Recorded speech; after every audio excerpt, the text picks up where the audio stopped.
Aresto ng mga operatiba ng Criminal Investigation and Detection Group, Cordillera, ang isang lalaki sa bisa ng search warrant na isinilbi sa Lagawe, Ifugao.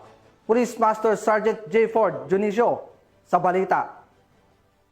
Matagumpay na isinagawa ng pinagsanib na puwersa ng iba't ibang unit ng kapulisan ang Uplan Paglalansag Omega na kumpanya laban sa loose firearm ng Criminal Investigation and Detection Group sa bayan ng Lagawi, Ifugao nito lamang Setyembre 9 taong kasalukuyan.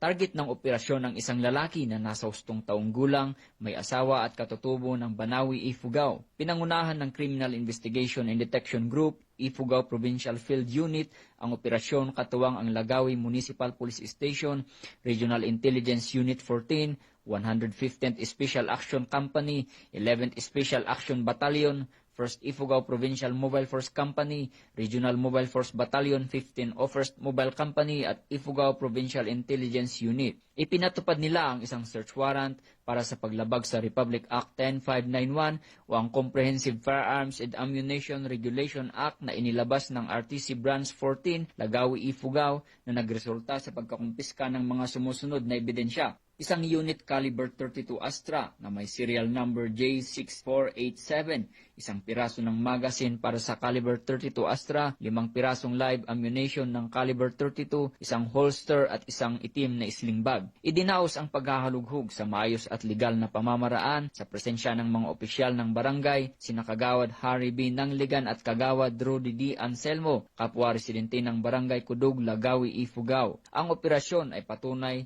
ng pagpapatuloy ng kampanya ng kapulisan laban sa iligal na armas bilang bahagi ng mas pinaigting na kampanya para sa seguridad at kaayusan sa buong lalawigan ng Ifugao. Mula dito sa Police Regional Office Cordillera, home of the most disciplined cops, ako ang inyong PNN correspondent, Police Master Sergeant J. Ford Junicio, alagad ng batas, taga-taguyod ng Balitang Pulis.